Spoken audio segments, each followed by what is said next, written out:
I'm gonna keep this short. I live close to a Whole Foods, so I can take a literal 2-minute walk to get groceries. I walk in, and some CB follows me in. I don't think much of it at the time, and go about shopping. By the time I'm at checkout, the guy has followed me around the store and copied what I have in my cart with his +4 bottles of wine. He gets in line behind me, and when I'm checking out he addresses the cashier and says he's paying for me. At this point I tell the cashier that I don't even know him and that he followed me into the store.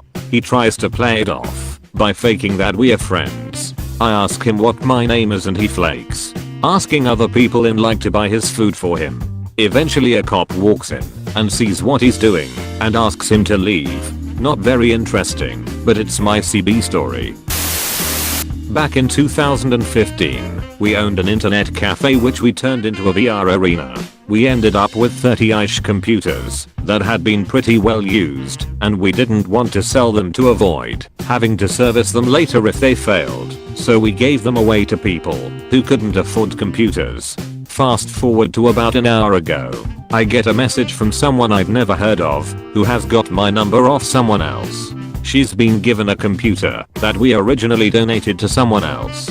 Apparently the computer is now broken, and I'm expected to go fix it at some random place for free under an apparent warranty at 10 PM on a Saturday. Of course, I refused, and apparently I'm a scammer because of it.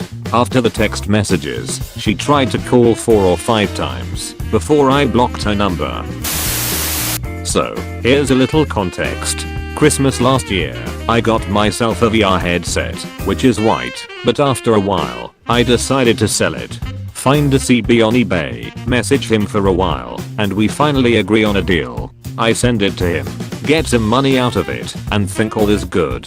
Well, yesterday he calls me demanding his money back, telling me he meant to get a black one. I tell him there is nothing he can do, but he's really angry at me, tell me he'll call the cops. I'm pretty confused on why he's this angry over the color, but I continue telling him I can't return it, and the deal is final. I hang up on him, telling him for the last time there's nothing I can do. Today, I found out he tried to call the cops on me, but failed and got fined for false report. Fun little story, thought you guys would enjoy. I own a small home improvement company. I do alright for myself, but for some reason my family thinks I'm rich. They don't realize that I'm saving money for all 4 of my kids to go to college, and I have 12 employees to take care of. All my money is tied up. The roof on my aunt's house was in deplorable condition. Last July my grandmother talked me into fixing it for free. It wasn't an easy job either. It's a 12/12 pitch, 3 layers thick, with cedar shake on the bottom. Normally I would charge 15k for this type of job, but I'll let my grandmother talk me into it. I asked my employees to volunteer their only day off that week. To my surprise, all 10 of my laborers decided to show up. They all refused to clock in. They told me my family is their family, and for family they only charge Savisa beer. Honestly, I was humbled by their generosity. As soon as we get to my aunt's house we start setting up, and my guys started playing the radio. They was listening to some very Mexican music.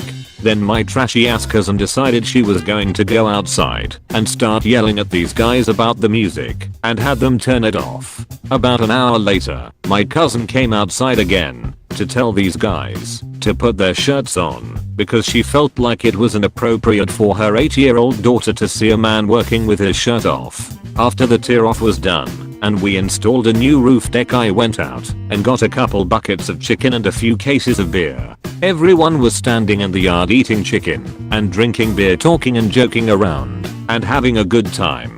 Then my cousin decided to come out yet again.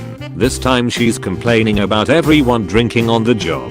This time I pulled her to the side and reminded her that these guys were doing a $15,000 job for free. I flat out told her she needs to shut the fuck up and get back in the house. That's when she decided to slap me across my face. Right away I called the police and had her arrested. After the police drove off with her in handcuffs, my aunt completely lost her shit.